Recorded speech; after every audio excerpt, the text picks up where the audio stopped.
Don't watch this conspiracy video if you haven't already seen Angel Hare. Jonah's mom's name is a religious badger reference, and I can prove it. All right, here's Angel Hare. It's a wholesome horror show. This is Gabby. She'll keep you safe. She'll kill your dad. There's lots of lore going on in it. What is this? And what is this? And excuse me, what is this? And what does that mean? What does that even mean? And what adapted before from what?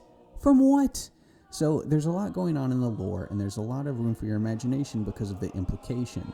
And if you want to look at a lot of this, there's a great rundown video from MoFace going into all of it. A lot of cool connections there. But I want to focus on this particular one. Let's talk about Mom.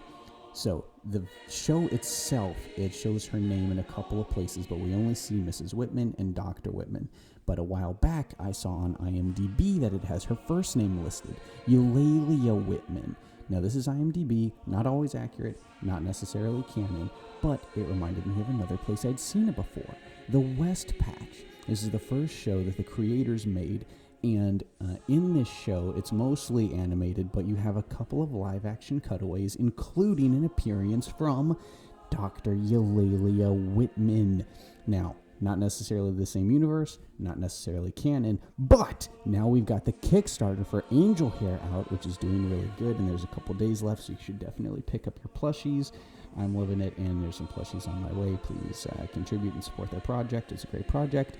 But scroll down here, look at the different bundles, look at the Cozy Afternoon bundle, and along with the socks and the little activity book, we've got Eulalia Whitman recipe card. Eulalia, it's official. That's her name. Her first name is Eulalia. This is Saint Eulalia, about 300 AD, and she's always depicted with this X cross upon which she was crucified. And where have we seen that before in the show?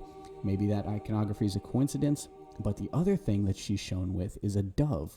There's a few different tellings of the story, but one of them shows that a dove flew across her neck upon her death. A dove flew across her neck? Are you kidding me? Are you kidding me? Okay, so that's not a coincidence. But where's the other place that you've heard Eulalia before? Where does the badger reference part come from? I'll show you.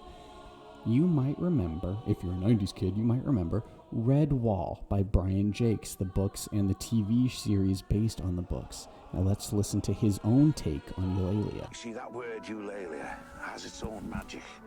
That was one of the Norse war cries. The Vikings, the Sea Wolves, the Norsemen, and the Celts used to use it when they went into battle. Try saying it sometimes. It might give you courage. Eulalia. You ain't gonna bully me. Eulalia!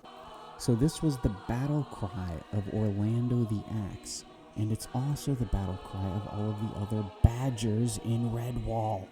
Like all of the badgers from the mountain of Salamandastron, right through to the badgers at Redwall, they all have one cry when they go into war, and it sounds like this.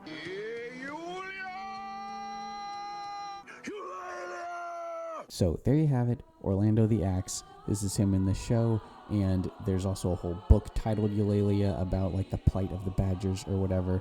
This is her name, we know it for sure. This is a religious badger reference, and if you're gonna tell me that all of this is a coincidence, I think not.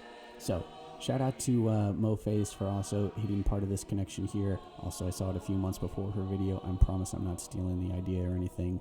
Angel Hare is an amazing show, and I love it.